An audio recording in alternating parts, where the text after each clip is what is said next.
Doctor صاحب تقلید کے تعلق سے کیا فرمائیں گے آپ؟ تو تقلید کے معنی کیا امپورٹنٹ ہے واپس سے کیوں میں کہتا ہوں تقلید لوگ کہتے ہیں کہ آنکھ بند کر کے ماننا جیسے تقلید کہتے ہیں یہ تو ایک عام ڈیفینیشن ہے لیکن میں یہ کہتا ہوں کہ اگر آپ کو کس پہ بھروسہ ہے مثال کے طور کے اوپر آپ جاتے ڈاکٹر کے پاس وہ دوا دیتا آپ مان کے دوا لے لیتے تو ایک چیز ہے کہ تقلید کے معنی آنکھ بند ایکچوئل تقلید عربی لفظ سے آتا ہے کہ مثال کے طور کے اوپر آپ اگر کوئی جانور کو کوئی رسی دے کے کھینچتے وہ قلادہ اس سے آتا ہے جی لیکن عام معنی ہے کہ آنکھ بند کر کے ماننا تو میں یہ کہتا ہوں کہ اگر کس کو آپ تحقیق کر کے بھروسہ کرتے ہیں اور اس کی بات مانتے تو کوئی اعتراض نہیں لیکن اگر وہ انسان جس کی آپ بات مانتے اس کے خلاف اگر ثبوت پیش کرتے قرآن اور حدیث کی روشنی میں پھر بھی آپ اس کی بات مانتے اسے کہتے ہیں تقلید صحیح طریقے سے مطلب ایک آدمی کو آپ جانتے اسکالر ہے اس نے فتوا دیا آپ نے اس کی بات مان لی ٹھیک ہے آپ تو عام آدمی ہیں تو آپ قرآن میں جو لکھا فصل والے ذکری ان کو تعلم اس سے پوچھے آپ نے پوچھا آپ نے بات مان لیا اسے تقلید نہیں کہیں گے لیکن دوسرا شخص آ کے کہتا ہے کہ جو عالم کے پاس آپ گئے اس کا فتوا قرآن و حدیث کے خلاف ہے پھر بھی آپ کو لینے وہ بڑا عالم ہے میں اس کی بات مانوں گا حوالہ ملنے کے بعد ثبوت ملنے کے بعد قرآن اور حدیث کی روشنی میں پھر بھی آپ اس عالم کی بات مانیں اسے کہتے ہیں تقلید ٹھیک ہے معنی میں ٹھیک ہے یہ کرنا میرے حساب سے غلط ہے اچھا اس کا پورا عالم اسلام کی اکثریت وہ مقلدانہ ذہنیت کے ساتھ رواں دواں ہے آپ یہ فرمائیے کہ اس مقلدانہ ذہنیت نے دین کو فائدہ پہنچایا ہے یا نقصان پہنچایا میرے حساب سے نقصان پہنچایا زیادہ نقصان پہنچایا اچھا اور جتنے بھی آپ اگر تقلید جتنے بھی ائمہ آئے چاہے اب امام ابو حنیفہ امام ملک امام شافعی امام مالک احمد چاروں ائمہ میں اللہ بھی پیس دمور رحیم اللہ چاروں نے کہا کہ آپ کو کوئی بھی میرا فتویٰ ملتا ہے جو قرآن و حدیث کے خلاف ہے میرے فتوے کو چھوڑ دو یہ لوگ ہم ان کی عزت کرتے ہیں بڑے ائمہ تھے وہ ویری نالجبل لیکن ہمیں جاننا چاہیے کہ جب وہ آئے اس ٹائم حدیث کلیکشن کا دور شروع ہوا تھا تو جتنے بھی معلومات ان کے پاس تھی اس بیس پہ فتویٰ دیا وہ جانتے تھے کہ ان کے پاس ساری معلومات نہیں تھی جو بھی معلومات تھی اس بیس پہ فتویٰ دیا انہوں نے اسی لیے انہوں نے کہا کہ آپ کو کوئی بھی میرا فتویٰ ملے جو قرآن اور حدیث کے خلاف فتوے کو چھوڑ دو تو انہیں ایسا کچھ ان کا ارادہ نہیں تھا کہ ایک فرقہ بنانا یا ایک گروہ بنانا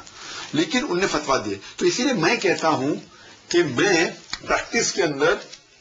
اگر امام ابو حنیفہ نے کچھ کہا رحیم اللہ مثال کے طور پہ انہوں نے کہا کہ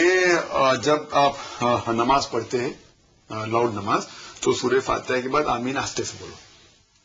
لیکن جب میں پڑھتا ہوں صحیح بخاری میں کئی حدیث ہے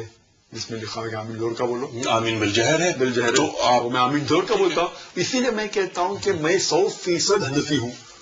کیونکہ امام ابو حنیفہ نے کہا کہ آپ کو کوئی بھی میرا فتویٰ ملے جو قرآن اور صحیح کے خلاف اس فتوے کو چھوڑ دو تو میں نے فتوے کو چھوڑ دیا تو عملی طور پہ میں 100% حنفی ہوں باقی لوگ میرے حساب سے 80% حنفی ہے وہ ابو حنیفہ کی اکثر بات کو مانتے ہیں لیکن سب بات کو نہیں مانتے ابو حنیفہ نے یہ بھی کہا کہ اگر فتویٰ غلط ہے تو چھوڑ دو اسی طریقے سے امام شافعی نے کہا تو کیا ڈاکٹر صاحب آپ ہی کی بات کو آگے بڑھاتے ہوئے کیا ایسا ممکن ہے کہ جو بات کسی بھی امام کی اچھی لگے نہیں آپ جو صحیح ہے جو یعنی اچھی لگی سے مراد دینی نقطۂ نگاہ سے بالکل سے دینی نقطۂ نگاہ سے بالکل سے تو کیا ہم بیک وقت کئی اماموں کے فالوور ہو سکتے ہیں؟ بالکل سے یہ لوگ کہتے ہیں کہ آپ کو ایک ہی امام کو پکڑنا چاہیے آپ چینج نہیں ہو سکتے یہ آپ ان ثبوت کے لیے پوچھے کل ہاتھوں بڑھانا کو من کو مصادقین کہیں بھی قرآن میں نہیں لکھے کہیں بھی حدیث میں نہ آتا ہے یہ ائمہ کا ذکر بھی نہیں حدیث اور قرآن میں یہ ائمہ گریٹ اسکالرس ان کو رسپیکٹ کرتے اور عام طور پہ 95% کے اوپر صاحب ائمہ نے وہی چیز کہا فرق ہے 2%, 3%, 4% میں اس کے اوپر ہم لڑتے ہیں تو اس 3 یا 4% میں اگر اختلاف ہے تو ہمیں تحقیق کرنا جس میں اختلاف نہیں ہے میں صحیح ہوگا تحقیق نہیں بھی کرے چلتا ہے اگر آپ کو لگتا ہے تحقیق میں اختلاف ہے تو آپ تحقیق کرو کیونکہ لوگ کہتے ہیں کہ ہمیں قرآن کو فالو کرنا چاہیے اطیع اللہ کے رسول اللہ کو رسول کو اور جس کے پاس علم ہے فل اینڈورڈ ود نالج دو جب اتھارٹی یہ قرآن کی آیت ہے لیکن آدھی آیت ہے پوری آیت ہے سورہ نساء کی سورہ نمبر 4 آیت نمبر 59 آیت نمبر 59 میں اطیع اللہ اطیع رسول obey Allah and obey the messenger and don't endowed the authority جس کے پاس اتنا ختم نہیں ہوتا ہے. اس کے بعد آتا ہے if these people differ. اگر ان میں اختلاف ہے تو قرآن پھر آپ اللہ اور رسول کے پاس جاؤ. جی تو میں کہتا ہوں کہ جہاں اختلاف ہے مان لیے بات. ہم تحقیق نہیں بھی کہنا چلے گا, ہم تو عام آدمی, لیکن اختلاف لگتا ہے آمین زور کا بولنا نہیں بولنا چاہتے, تحقیق کرو.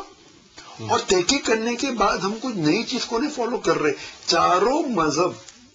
مذہب یہ مانتے کہ قرآن مجید کے بعد سب سے اول حدیث آتی ہے صحیح بخاری کی. جی. تو اب جب کہتے ہیں صحیح بخاری قرآن کے بعد ہے, تو صحیح بخاری میں کئی حدیث ہے جس میں لکھا ہوا ہے کہ آمین زور کا کیوں زور کا بولتے. تو کچھ لوگ یہ کہتے ہیں کہ ڈاکٹر صاحب ویسے کہ مائنر ایشوز ہیں, مائنر ایشوز ہے, اس میں تو اختلاف ہونا چاہیے, ہونا نہیں جانا چاہیے, لیکن فکری اختلاف, ہاں. اختلاف سے مراد یہاں فکری اختلاف ہے.